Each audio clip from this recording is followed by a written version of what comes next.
Good morning बच्चों। इस video में हम लोग चैप्टर नंबर 17 कवर करने वाले हैं एसएससी का, जो कि सेकंड लास्ट चैप्टर होने वाला है। और इसके बाद हम लोग लास्ट चैप्टर देखेंगे, चैप्टर नंबर 18। इस चैप्टर में हम लोग पढ़ेंगे इंडियन इकोनॉमी जो है, नेचर ऑफ इंडियन इकोनॉमी, इसका पार्ट 2 है ना। फर्स्ट पार्ट में हमने देखा था चैप्टर 16 में, उसमें एग्रीकल्चर सेक्टर को देखा था। अब जो पार्ट 2 है इसमें हम लोग देखेंगे इंडस्ट्री सेक्टर, है ना। जो हमारा जो सेकेंडरी सेक्टर जिसको भी बोलते हैं हम लोग, इंडस्ट्री सेक्टर, और जो टर्सरी सेक्टर है जिसको हम लोग क्या बोलते हैं, सर्विस सेक्टर। तो ये दोनों सेक्टर हम लोग इस चैप्टर में कवर करने वाले हैं। तो सबसे पहले हम लोग समझते हैं कि जो सेकेंडरी सेक्टर है या जो इंडस्ट्रीज है, इसमें क्या होता है। इसमें एक प्रोसेस होता है जिसको हम लोग बोलते हैं मैन्युफैक्चरिंग। मैन्युफैक्चरिंग मतलब क्या होता है, विनिर्माण, कुछ नए चीज़ का फॉर्मेशन करना। जैसे हमारे पास मान के चलो कोई रॉ मटेरियल है। मैन्युफैक्चरिंग प्रोसेस क्या होता है, रॉ मटेरियल से अगर हम लोग क्या कर रहे हैं, कोई फिनिश्ड प्रोडक्ट बना रहे हैं, मतलब जैसे अगर हमारे पास मान के चलो हमको क्या करना है, कॉटन है। अब कॉटन यानी कि क्या हो गया, रुई हो गया, कपास हो गया। इससे हम लोग क्या कर रहे हैं, कपड़ा बना रहे हैं, क्लॉथ बना रहे हैं। तो ये जो प्रोसेस है कॉटन से क्लॉथ बनने तक का जो प्रोसेस है ना। या जैसे हमने क्या किया, जो हमारा रॉ मटेरियल क्या हो गया, वीट हो गया, मान के चलो गेहूं से हमने क्या किया, बिस्किट बना लिया।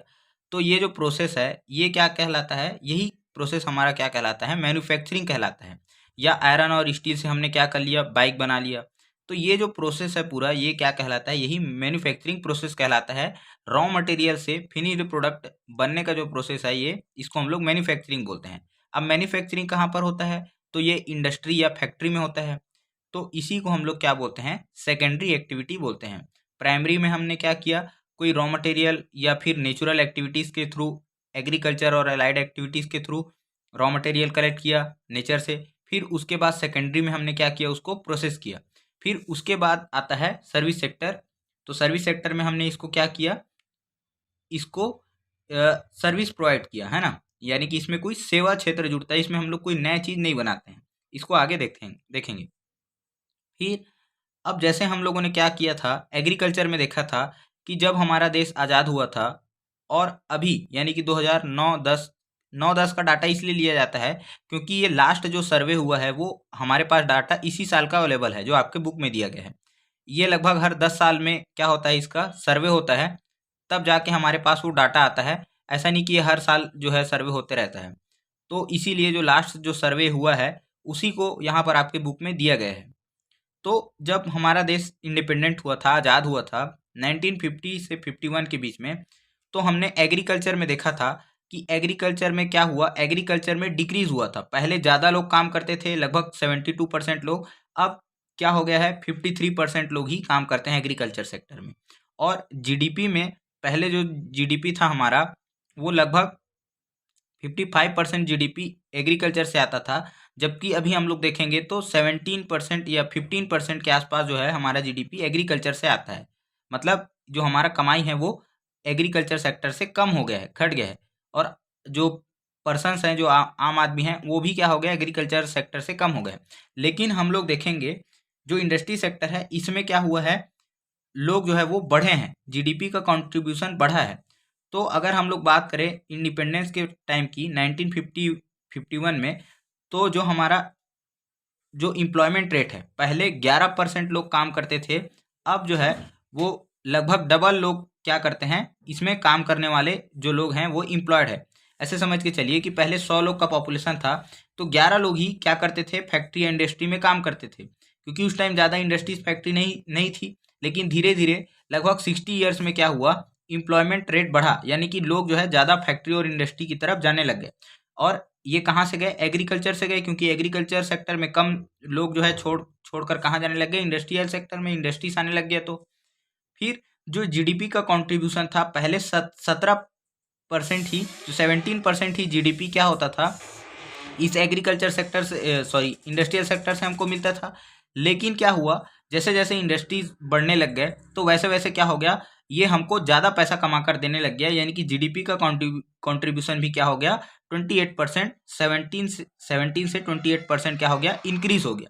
तो जहां हमने एग्रीकल्चर में देखा था कि क्या हुआ, एम्प्लॉयमेंट यानी कि लोग कम हुए, जीडीपी में कंट्रीब्यूशन भी कम हुआ। लेकिन इंडस्ट्री सेक्टर में हम लोग देखेंगे तो क्या हो गया है, ज़्यादा ज़्यादा लोग इंडस्ट्री में काम काम करने के लिए आए, और जो जीडीपी का कंट्रीब्यूशन है, मतलब कि हमारे देश को जो पैसा मिलता है, उसमें क्या हुआ, उसमें मैन्युफैक्चरिंग का या इंडस्ट्रीज का बहुत बड़ा योगदान रहा था। तो यही इसीलिए ये डाटा जो है वो आप लोगों को पता होना चाहिए और याद होना चाहिए, ताकि हम लोग एक दूसरे को रिलेट कर सके, कंपेयर कर सकें। फिर इसके बाद जो इंडस्ट्रीज हैं, ये बहुत टाइप के इंडस्ट्रीज होते हैं, लेकिन जो सबसे जो बेसिक इंडस्ट्री है, बेसिक इंडस्ट्री, इसी को हम लोग कोर इंडस्ट्री भी बोलते हैं। तो कोर इंडस्ट्री क्या होता है, जिसके बिना हमारा काम जो है, बेसिक जो काम है, वर्क है, वो नहीं चल सकता है, जो हमारे लिए बहुत ज़्यादा इंपॉर्टेंट है, इसी को हम लोग कोर इंडस्ट्री बोलते हैं। जैसे कि इलेक्ट्रिसिटी हो गया, इलेक्ट्रिसिटी के बिना, बिजली के बिना कोई काम चल सकता है क्या? कोई मशीन आजकल हम लोग जो है वो उसको इमेजिन ही नहीं कर सकते, कल्पना ही नहीं कर सकती कि बिना इलेक्ट्रिसिटी के हम लोग आजकल रह पाएंगे। जितने electrical equipment, fan, cooler, AC, पंखा, ये जितना भी है, सबके लिए इलेक्ट्रिसिटी चाहिए। फिर रिफाइनरी हो गया, रिफाइनरी में क्या होता है, जो हम लोग ऑयल जो खाते हैं, है ना, तो उसको क्या किया जाता है, ऑयल सीड से, बीज से, जैसे सरसों का तेल हो गया, सोयाबीन, फली, इन सब से रिफाइन करके तेल निकाला जाता है। तो ये रिफाइनरी में इसका यूज़ किया जाता है। वैसे ही जो डीजल और जो पेट्रोल है, इसको भी क्रूड ऑयल यानी कि कच्चा तेल, ये कच्चे तेल के रूप में निकलता है ना, खोद कर ड्रिल करके निकाला जाता है, फिर इसको प्रोसेस करके पेट्रोल या डीजल बनाया जाता है। तो ये रिफाइनरीज में आते हैं। फिर सीमेंट हो गया। अब जो भी इंफ्रास्ट्रक्चर डेवलप करना है हमको, बिल्डिंग बनाना है, रोड बनाना है, तो सबके लिए क्या चाहिए, सीमेंट चाहिए। तो सीमेंट बहुत ज़्यादा ज़रूरी है। फिर आयरन और स्टील इंडस्ट्रीज, ये बहुत इंपॉर्टेंट है, और एक क्वेश्चन भी पूछा जाता है कि जो आयरन और स्टील इंडस्ट्री कोर इंडस्ट्री है कि नहीं है, या कोर इंडस्ट्री इनमें से कौन सा है। तो आयरन और स्टील इंडस्ट्री भी क्या है, कोर इंडस्ट्री। बिना आयरन के हम लोग कोई भी, बिना छड़ नहीं बना सकते, और उसके बिना हम लोग क्या नहीं बना सकते, कोई बिल्डिंग नहीं बना सकते। इसके बिना हम लोग कोई ऑटोमोबाइल, या आप लोग जितना भी देखेंगे, आयरन मैक्सिमम जो पार्ट्स हैं, बहुत सारे जो ऑटोमोबाइल्स है या कंस्ट्रक्शन एक्टिविटी है, उसमें आयरन और स्टील का यूज़ किया ही जाता है।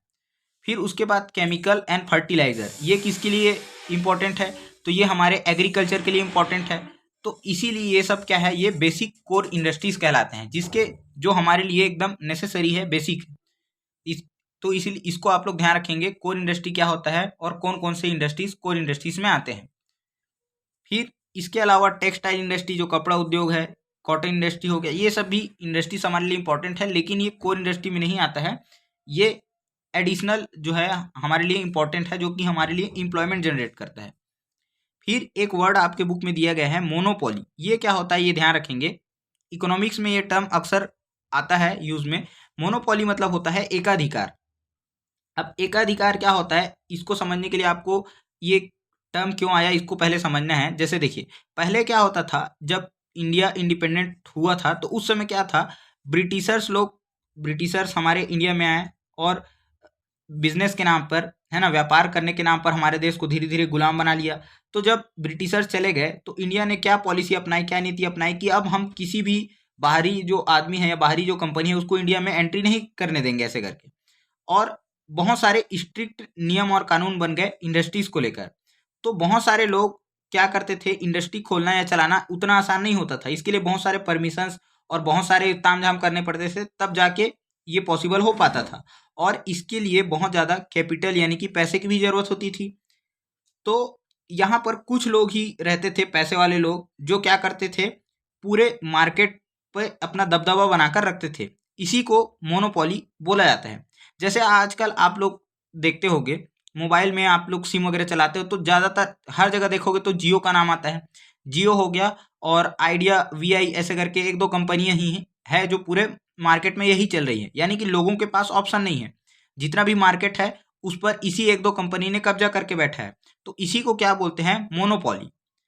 इसको आप लोग सिंपल भाषा में ऐसे समझ सकते हो, जैसे आप लोग बाजार जाते हो, मार्केट जाते हो, तो मार्केट में बहुत सारे आलू वाले, प्याज वाले, टमाटर वाले, और भी बहुत सारे सब्जी वाले बैठे रहते हैं। तो आपके पास बहुत सारे ऑप्शंस है, आप जाओगे, देखोगे कहाँ पर कम प्राइस में मिल रहा है, तो आप लोग उस जगह से लोगे, आपके पास ऑप्शंस है। लेकिन एक ऐसा मार्केट आप लोग सपोज करो, जहां पर क्या है, एक आलू वाला है, एक टमाटर वाला है, एक प्याज वाला है, और पूरे मार्केट में कहीं पर भी नहीं है। तो आपकी मजबूरी है कि इसी के पास जाकर आपको लेना पड़ेगा, और ये जिस रेट में देगा उस रेट में आपको लेना पड़ेगा। मान के चलो, यहाँ पर 20 रुपए की केजी में आपको टमाटर मिल रहा है, और लेकिन इस मार्केट में आपको 50 रुपये किलो टमाटर ये दे रहा है, तो आपको मजबूरन यहाँ पर ज़बरदस्ती में लेना ही पड़ेगा अगर आपको वो चीज़ चाहिए तो इसी को क्या बोलते हैं, मोनोपोली, यानी कि एकाधिकार। यहाँ पर कोई एकाधिकार नहीं है, यहाँ पर तो कंपटीशन है ना। लेकिन यहाँ पर क्या है, क्योंकि और भी कॉम्पिटिटर नहीं है इन सब्जी वालों के, तो इसीलिए ये अपना मनमाने तरीके से फायदा जो है उसका उठा सकते हैं या बेनिफिट प्रॉफिट ले सकते हैं। तो मोनोपोली जो है ये इंडस्ट्रीज के लिए प्रॉफिट के लिए तो फायदेमंद रहता है, लेकिन जो आम जनता है उसके लिए क्या होता है, ये घाटे का सौदा हो जाता है। तो अब ये सब बहुत सारे स्ट्रिक्ट नियम कानून थे, तो हमारे देश का जो ग्रोथ है वो उतने अच्छे तरीके से नहीं हो पा रहा था, इंडस्ट्रीज वगैरह प्रॉपर जो है वो डेवलप नहीं हो पा रहे थे इंडिया में। तो इंडिया ने क्या किया, एक पॉलिसी अपनाया, एक नीति अपनाया उन्होंने, जिसको हम लोग बोलते हैं एलपीजी रिफॉर्म। एलपीजी ये लिक्विफाइड पेट्रोलियम गैस, जो आप लोग साइंस में पढ़ते हो, वो फुल फॉर्म नहीं है इसका। तो 1991 में 1991 में क्या हुआ, इंडिया ने क्या किया, एलपीजी रिफॉर्म अपनाया। एलपीजी मतलब क्या था, एल मतलब लिबरलाइजेशन, पी मतलब प्राइवेटाइजेशन, जी मतलब होता है ग्लोबलाइजेशन। तो लिबरलाइजेशन मतलब क्या होता है, उदारीकरण। मतलब कई लोग, जैसे हम लोग बोलते हैं ना कि ये बहुत अच्छा आदमी है, उदार आदमी है, नेक दिल का आदमी है, ऐसे करके। तो इंडिया भी अब क्या हुआ, जो भी रेस्ट्रिक्शंस लगाए थे, रूल और रेगुलेशन बहुत ज़्यादा जो है ना टफ थे, स्ट्रिक्ट थे, उसको क्या कर दिए, उसको कम कर दिए, अब उसको इजी बना दिए। अब कोई भी आदमी जो है आके इंडिया में इन्वेस्ट कर सकता था, विदेशी जो कंपनियां आके इंडिया में इन्वेस्ट कर सकती थी, पैसा लगा सकती थी, इंडस्ट्री खोल सकती थी। तो जो कड़े नियम कानून थे उसको ढील दे दी गई, उस पर कमी कर दी गई। इसी को बोलते हैं लिबरलाइजेशन, ताकि हमारे देश में ज़्यादा से ज़्यादा इंडस्ट्री सेटअप हो, और जब इंडस्ट्री आएगा तो लोगों को जॉब मिलेगा, रोजगार मिलेगा, और हमारे देश का स्टैंडर्ड ऑफ लिविंग बढ़ेगा, लोगों के पास पैसा आएगा, तो वो अच्छे तरीके से रहेंगे, और जो हमारे देश का जो जीडीपी है वो क्या होगा, ओवरऑल बढ़ेगा, इंक्रीज होगा, यानी कि हमारे देश में पैसे की कमाई होगी। फिर प्राइवेटाइजेशन, तो पहले क्या होता था, जो गवर्नमेंट जो कंपनियां होती थी उसको अब क्या करने लग गए, डिसइन्वेस्टमेंट करने लग गए, मतलब प्राइवेट आदमी को देने लग गए, प्राइवेट कंपनीज को देने लग गए। क्यों, ताकि उसका अच्छे तरीके से संचालन हो सके। जब गवर्नमेंट सरकार चला रही थी उस कंपनी को, तो देख रहे थे कि उसमें बहुत ज़्यादा घाटा हो रहा था, लोग अच्छे से काम नहीं कर रहे थे, या सरकारी है मतलब ऐसे समझ के काम करते हैं कि बस चलो सरकारी तो है, हमको क्या करना है, थोड़ा मोड़ा काम निपटा के पैसे ले रहे हैं, सैलरी से मतलब है। लेकिन प्राइवेट में आपको अच्छे से काम कराया जाएगा, सैलरी दे रहे हैं तो उसके हिसाब से आपसे काम लिया जाएगा, आउटपुट प्रॉफिट पर फोकस किया जाएगा। तो इसीलिए बहुत सारे कंपनीज को क्या किया गया, प्राइवेटाइज किया गया। फिर जी मतलब ग्लोबलाइजेशन, ग्लोबलाइजेशन मतलब होता है वैश्वीकरण, पूरा ग्लोब मतलब आप लोग जानते हो ना, दुनिया। तो यहाँ पर क्या बोला गया, जो भी इंपोर्ट और एक्सपोर्ट को बढ़ावा देना। इंपोर्ट मतलब क्या होता है, आयात, मतलब दूसरे देशों से सामान मंगाना, और एक्सपोर्ट मतलब क्या होता है, दूसरे देश को सामान भेजना, इसको हम लोग हिंदी में बोलते हैं निर्यात। तो हमने क्या कर रखा था, अपना जो इकोनॉमी है उसको क्लोज्ड इकोनॉमी बना रखा था, मतलब दूसरे देशों से उतना ज़्यादा हम लोग लेन देन नहीं करते थे। लेकिन इसमें क्या बोला गया कि जब तक हम लोग दूसरे देश से लेन देन नहीं करेंगे तो हमारा फायदा नहीं हो पाएगा। तो इसीलिए हमने क्या किया, अपना जो इंडिया का जो डोर है, इकोनॉमी है, मार्केट, उसको खोल दिया। और जैसे मान के चलो हम लोग यूएस से सामान मंगाने लग गए, यूएस को सामान बेचने लग गए। तो किसी भी देश से हम लोग सामान मंगाते हैं उसको हम लोग क्या बोलते हैं, इम्पोर्ट, है ना। मे आई कम इन ऐसा बोलते हैं ना। तो इन मतलब आना, और एक्सपोर्ट मतलब एग्जिट मतलब जाना। तो किसी भी देश से सामान मंगाना इसको बोलते हैं इम्पोर्ट, और किसी दूसरे देश को सामान बेचना या भेजना उसको हम लोग क्या बोलते हैं, एक्सपोर्ट। तो ये सब जब एलपीजी रिफॉर्म हुआ तब हमारे देश का जो विकास है, जो डेवलप है, वो बहुत तेजी से बढ़ने लग गया। तो ये बहुत ज़्यादा हमारे लिए क्या था, इम्पोर्टेंट था, और बहुत ज़्यादा हमारे लिए जो फायदा है, प्रॉफिट है, वो इससे देखने के लिए मिला। तो आप लोग ध्यान रखेंगे ये कब आया था, 1991 में। एलपीजी का फुल फॉर्म क्या है, लिबरलाइजेशन, प्राइवेटाइजेशन और ग्लोबलाइजेशन। फिर आपके बुक में एक क्वेश्चन दिया गया है कि जो बिगेस्ट एम्प्लॉयमेंट जनरेटर कौन सा सेक्टर होता है। तो अभी आप लोगों को बताया कि जो आयरन और जो स्टील इंडस्ट्री है, आयरन और जो स्टील इंडस्ट्री है, ये क्या है, ये कोर इंडस्ट्री है ना। ये भी क्वेश्चन पूछा गया है। और जो सबसे ज़्यादा एम्प्लॉयमेंट जनरेट करता है वो क्या है, फूड प्रोसेसिंग और टेक्सटाइल इंडस्ट्री। अब आप लोग पूछोगे कि सर ये फूड प्रोसेसिंग इंडस्ट्री क्या होता है। तो देखिए, जैसे आप लोग टमाटो केचप खाते हो ना, जो टमाटो सॉस है वो क्या होता है, टमाटर से बनाया जाता है। तो इसी को फूड प्रोसेसिंग बोल सकते हो। जो टमाटो है, टमाटर से जो क्या बनाया हमने, सॉस बनाया। तो इसमें जो प्रोसेस हुआ टमाटर से सॉस बनाने तक का प्रोसेस, इसी को हम लोग क्या बोलते हैं, फूड प्रोसेसिंग। या कोई बिस्किट बना लिया, खाने पीने का जो सामान है, चिप्स वगैरह ये सब बनाते हैं, तो ये कहीं ना कहीं आधा, है ना, मैदा हो गया, आटा हो गया, या फिर वीट हो गया, पोटैटो हो गया, इन सब चीज़ों से ही तो क्या है, उसको प्रोसेस करके बनाया जाता है ना। तो इसी को हम लोग क्या बोलते हैं, फूड प्रोसेसिंग इंडस्ट्री बोलते हैं। फिर टेक्सटाइल इंडस्ट्री, तो क्या होता है, कपड़ा उद्योग, है ना, रोटी कपड़ा और मकान जो बेसिक नेसेसिटी से बोलते हैं ना, तो सबसे ज़्यादा जो लोग हैं वो इसी दोनों फील्ड से या इंडस्ट्री से जुड़े हुए हैं, इसीलिए सबसे ज़्यादा लोगों को रोजगार देता है।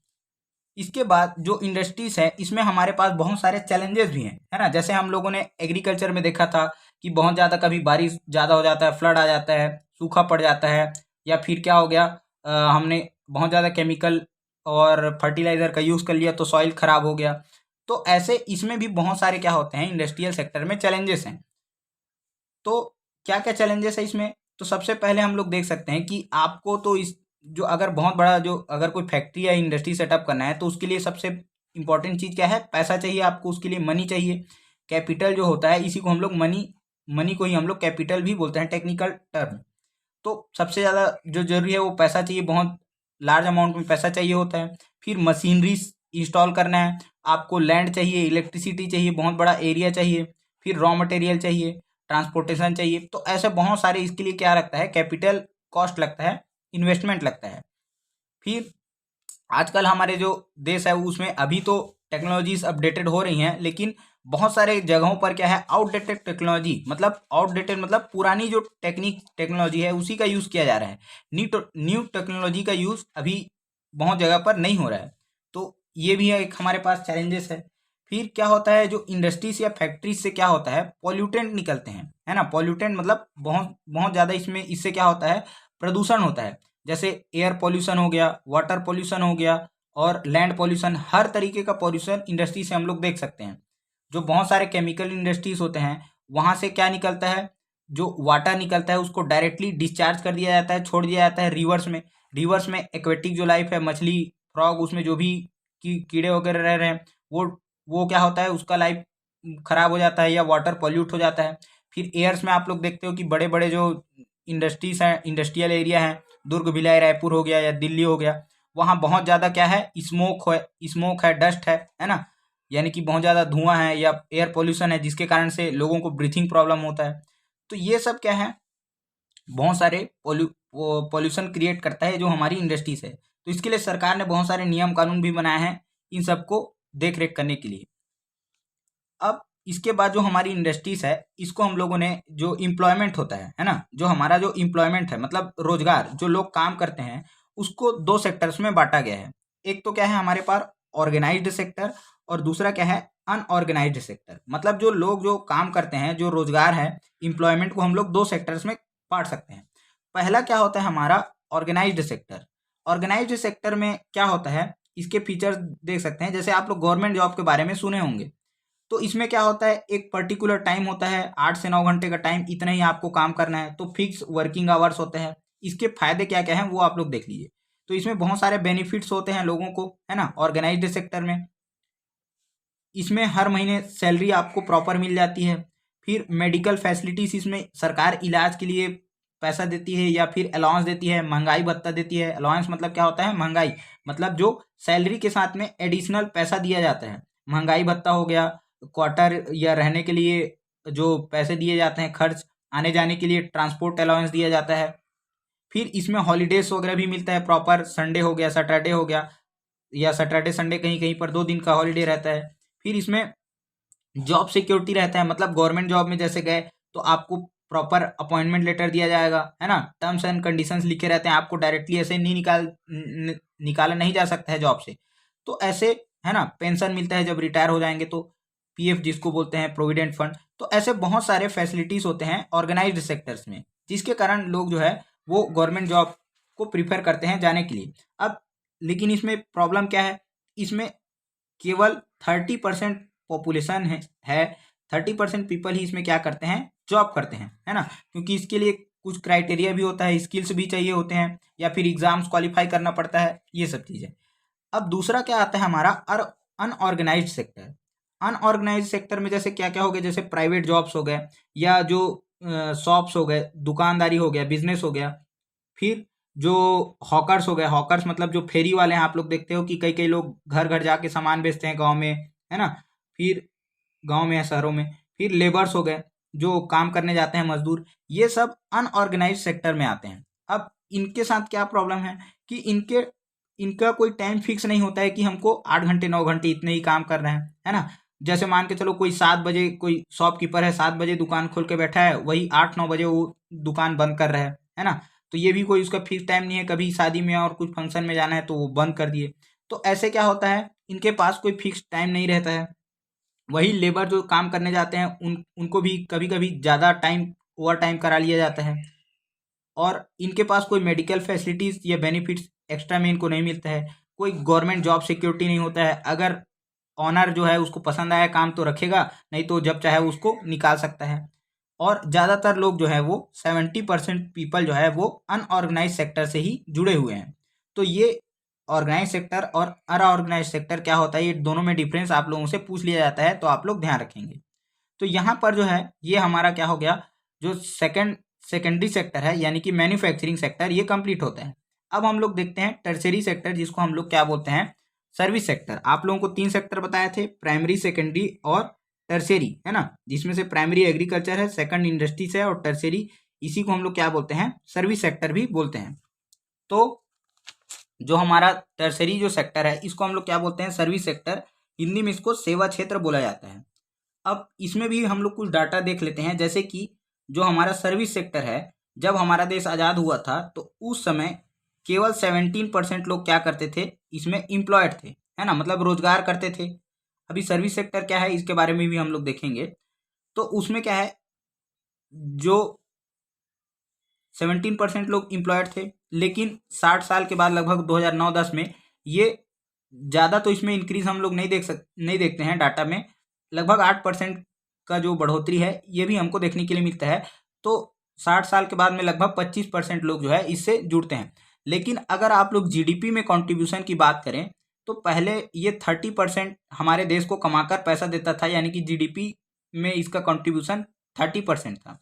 और लेकिन अगर हम लोग देखें 60 ईयर्स के बाद में तो इसका जीडीपी का कंट्रीब्यूशन लगभग डबल हो गया, यानी कि लगभग 60% के आसपास 57% जो है ये पहुंच गया है।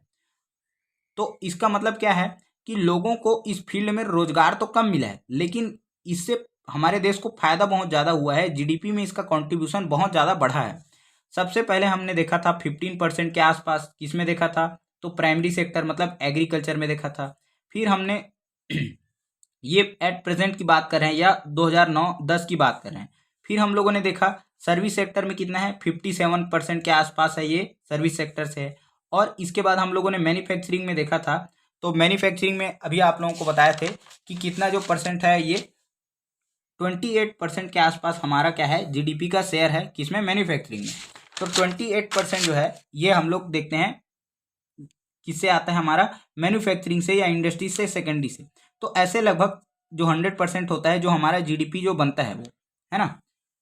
तो अब देखिए सर्विस सेक्टर में आता क्या क्या चीज़ है। सर्विस मतलब क्या होता है, सेवा। मतलब इसमें कोई नया प्रोडक्ट हम लोग नहीं बनाते हैं, न्यू प्रोडक्ट हम लोग नहीं बनाते हैं। जैसे कि हमने क्या किया था, प्राइमरी में हमने कुछ नया चीज़ उगाया था एग्रीकल्चर करके। सेकेंडरी में हमने क्या किया, रॉ मटेरियल से कोई न्यू प्रोडक्ट बनाया, है ना। जैसे हमने कपड़ा बनाया, मान के चलो बिस्किट बनाया, ऑटोमोबाइल बनाया, खाने पीने का सामान बनाया, यानी कि कुछ ना कुछ हमने नया चीज़ बनाया। लेकिन टर्सरी सेक्टर में कुछ नया चीज़ नहीं बनाया जाता है। इसमें केवल सर्विस दिया जाता है, सेवा दिया जाता है। जैसे कि एक कोई टीचर है, वो अपने स्किल का, नॉलेज का यूज़ करके आप लोगों को पढ़ा रहा है, हम जैसे पढ़ा रहे हैं, है ना। या कोई डॉक्टर है, वो उसने पढ़ाई की है, वो क्या कर रहा है, लोगों का इलाज कर रहा है। या फिर जैसे गाड़ी हो गया, अब गाड़ी हो गया, ट्रक हो गया, वो क्या कर रहा है, एक जगह से सामान को या यात्रियों को दूसरे जगह पर ले जाया जा रहा है ना। फिर एक जो बार्बर है वो क्या कर रहा है, हेयर कटिंग कर रहा है। तो ऐसे ये सब लोग क्या कर रहे हैं, कोई कलेक्टर है वो जिला का देख रेख कर रहा है, जो भी सरकार जो पॉलिसी बना रही है उसको जनता तक पहुंचा रहा है। तो ये सब लोग क्या कर रहे हैं, कोई नया चीज बना रहे हैं क्या, नहीं बना रहे हैं, लेकिन इन लोग अपने स्किल, अपने नॉलेज के माध्यम से ये जनता की सेवा कर रहे हैं या दूसरों को सर्विस प्रोवाइड कर रहे हैं। तो यही चीज क्या कहलाता है, टर्सरी या सर्विस सेक्टर कहलाता है। अब इसमें भी सब सेक्टर्स हैं, इसको अलग अलग सेक्टर्स में बांटा गया है। जैसे कि पहला है trade, hotels and restaurant, transportation, warehousing and communication. तो ट्रेड मतलब क्या होता है? ट्रेड मतलब होता है व्यापार या बिजनेस, आप लोग सिंपल लैंग्वेज में समझ सकते हो। तो ट्रेड में क्या होता है? सामानों का खरीदना और बेचना, है ना, ये क्या कहलाता है? ट्रेड कहलाता है। कपड़े हो गए, खाने पीने का सामान हो गया, ये सब चीज़ों का हमने खरीदा या बेचा, ये क्या कहलाता है? ट्रेड कहलाता है। तो खरीदने या बेचने में हमने प्रोडक्ट तो जो बनाया इंडस्ट्री में बना वो तो सेकेंडरी एक्टिविटी हो गया, लेकिन हमने यहाँ पर कुछ बनाया है क्या? नहीं बनाया है। एक दुकानदार ने कोई जहाँ से इंडस्ट्री है वहां से सामान लिया और उसको दूसरे को, कॉमन पीपल को, आम जनता को बेच दिया। तो इसने क्या किया? ला के केवल उसको सर्विस प्रोवाइड किया, यहाँ से यहाँ तक ला कर उसको सर्विस प्रोवाइड ही किया है उसने। फिर होटल्स और रेस्टोरेंट, होटल वगैरह आप लोग जानते होंगे कि कहीं पर जैसे घूमने वगैरह जाते हैं तो वहाँ पर रुकने का व्यवस्था, वहाँ तो हमारा घर नहीं है, तो वहाँ कहाँ रुकेंगे? तो होटल्स में रुकेंगे, लॉज में रुकेंगे, है ना। फिर वहाँ पर खाने पीने के लिए कहाँ जाएंगे? तो है ना, रेस्टोरेंट वगैरह में जाएंगे खाने पीने के लिए। तो ये सब क्या करता है? एकोमोडेशन और फूड फैसिलिटी अवेलेबल कराता है होटल्स और रेस्टोरेंट। तो ये सब भी जैसे रेस्टोरेंट में जाकर देते हैं तो इन लोग वहाँ पर कुछ नया चीज़ बना रहे हैं कि नहीं? उन लोग क्या कर रहे हैं? हमको केवल सर्विस प्रोवाइड कर रहे हैं, खाना बनाकर हम तक पहुंचा रहे हैं, ये भी एक प्रकार का सर्विस है। फिर ट्रांसपोर्टेशन हो गया, ट्रांसपोर्टेशन में रोड हो गया, रेल हो गया, एयरप्लेन, ये सब से हम लोग क्या करते हैं? गुड्स को, सामान को या पैसेंजर को, यात्रियों को एक जगह से दूसरे जगह पर पहुंचाते हैं, तो ये भी एक प्रकार का सर्विस हो गया। फिर वेयर हाउसिंग, वेयर हाउसिंग ये क्या होता है? स्टोरेज के लिए यूज किया जाता है, इसको हम लोग क्या बोलते हैं? गोदाम। आप लोग देखे होंगे जैसे क्या होता है, केला हो गया या फिर बहुत सारे फल हो गए, खाने पीने का सामान हो गया, सब्जी हो गया, या बहुत सारे प्रोडक्ट्स हो गए, कपड़े हो गए, ये सबको क्या होता है? मैन्युफैक्चरिंग कर लिया गया, बना लिया गया। अब क्या करेंगे? तुरंत तो इसको मार्केट में बेच नहीं सकते हैं, तो इसको स्टोर करने के लिए क्या होता है? बड़े बड़े गोदाम्स बनाए जाते हैं, इसी को वेयर हाउस बोलते हैं, है ना। अब जैसे आप लोगों ने कोल्ड स्टोरेज सुना होगा नाम कभी, तो कोल्ड स्टोरेज में क्या होता है? सब्जी वगैरह रहता है, फल वगैरह रहता है, ये खराब ना हो जाए ऐसे करके इसको एसी, एसी में क्या होता है? बहुत बड़ा बड़ा स्टोरेज रहता है, वहां पर रखा जाता है ताकि वो कम टेम्परेचर में अधिक दिनों तक रह सके, खराब मत हो ऐसे करके। फिर कम्युनिकेशन आता है हमारा। कम्युनिकेशन मतलब क्या हो गया? संचार, यानी कि हम लोग जो अपना एक एक एक one person to other person क्या करते हैं? कम्युनिकेट करते हैं, एक दूसरे को अपना क्या करते हैं? एक्सप्रेस करते हैं, अपनी भाषा, अपनी फीलिंग्स, है ना, बात करते हैं, उसी मोड को हम लोग क्या बोलते हैं? संचार या कम्युनिकेशन बोलते हैं। जैसे रेडियो हो गया, टीवी हो गया, न्यूज़पेपर हो गया, इंटरनेट हो गया, मोबाइल हो गया, ये सब क्या होते हैं? कम्युनिकेशन के मोड हैं। क्लास 10th में जब जाएंगे आप लोग तो इसके बारे में और डिटेल में पढ़ेंगे। फिर क्या होता है? सेकंड जो आता है वो हमारा बैंकिंग हो गया, इंश्योरेंस हो गया, या रियल इस्टेट। तो बैंकिंग क्या होता है? बैंकिंग फैसिलिटीज आप लोग जानते हो कि इसमें जाके आपको अकाउंट ओपन कराना होता है, इसमें आप लोग पैसा जमा कर सकते हो, ब्याज, बैंक जो है आपको इंटरेस्ट देता है, अगर लोन फैसिलिटी चाहिए तो हमको लोन यहाँ से मिल जाता है, कर्ज जो है। तो ये बैंकिंग भी क्या कर रहे हैं? एक फैसिलिटी दे रहे हैं, सर्विस प्रोवाइड कर रहे हैं हमको, कुछ नया चीज नहीं दे रहे हैं, ये केवल हमको सर्विस प्रोवाइड कर रहे हैं। फिर वैसे ही LIC का नाम आप लोगों ने सुना होगा, लाइफ इंश्योरेंस कॉर्पोरेशन। ये क्या करता है? इंश्योरेंस करता है, बीमा करता है। अब बीमा, इंश्योरेंस ये आप लोग नहीं जानते होगे हो सकता है, तो सिंपल भाषा में ऐसे समझिए, आपको यहाँ पर पैसा जमा करना होता है ना, पैसा जमा करना होता है, और कुछ कुछ इसका अलग अलग टर्म रहता है। जैसे 10 साल के लिए आपने जमा किया तो 10 साल के बाद में ये क्या करेगा? आपको आपका पैसा ब्याज के समेत इंटरेस्ट के साथ में वापिस करेगा। और क्या रहता है इसमें? जैसे आपको इस बीच में अगर कुछ दुर्घटना हो गया, एक्सीडेंट हो गया, या आपका डेथ हो गया, या किसी पर्सन का डेथ हो गया, तो ये क्या करती है? उसके लिए पैसा देती है उसके परिवार वालों को, है ना। LIC जो है, इसका टैग लाइन है, जिंदगी के साथ भी, जिंदगी के बाद भी। अगर कोई मर गया तो उसके फैमिली वालों को क्या होता है? इंश्योरेंस जो है, बीमा का पैसा दिया जाता है ना। उसके बाद आता है रियल इस्टेट। रियल इस्टेट आप लोग ये क्या होता है? डीलिंग होता है ना। डीलिंग मतलब क्या होता है इसमें? तो जो रियल इस्टेट होता है ये क्या होता है? डीलिंग होता है, प्रॉपर्टी डीलिंग वगैरह आप लोगों ने सुना होगा। दलाली, सिंपल आप लोग ये वर्ड सुनते हो, इससे परिचित रहते हो। जैसे कोई पर्सन है, ब्रोकर है ना, ये एक आदमी का, जो एक आदमी को जमीन बेचना है और दूसरे को खरीदना है, तो इनके बीच में ये मिडिल मैन का काम करता है कि इसका जमीन, है ना, इसको बोला कि आपको प्रॉफिट ज़्यादा पैसे में मैं क्या करूँगा, आपको ज़मीन आपका बेच दूंगा, और इसको बोलेगा कि कम पैसे में आपको दिला दूंगा। तो इन दोनों के बीच में ये ब्रोकर जो है, मिडिल मैन का काम करता है, प्रॉपर्टी डीलिंग का, इसी को सब रियल इस्टेट जो है ये बोला जाता है। फिर इसके बाद में community, social and personal services आते हैं। तो इसमें क्या क्या आता है, जैसे एजुकेशन आपको बताया जी, जैसे टीचर हो गया या स्कूल हो गया, ये सब क्या कर रहे हैं, आपको एजुकेशन दे रहे हैं, पढ़ा रहे हैं। फिर मेडिकल फैसिलिटी हो गया, हॉस्पिटल्स हो गए, ये आपको क्या कर रहे हैं, चिकित्सा सुविधा दे रहे हैं। हेयर कटिंग हो गया, टेलरिंग हो गया, जो टेलर्स हैं जो क्या कर रहे हैं, कपड़े सीने का काम कर रहे हैं। फिर क्लीनिंग हो गया, साफ सफाई जो कर्मचारी हैं वो कर रहे हैं। डिफेंस हो गया, पुलिस हो गया, आर्मी हो गया, तो ये भी क्या कर रहे हैं, हमको अपना सेवा दे रहे हैं, अपनी सर्विसेज दे रहे हैं।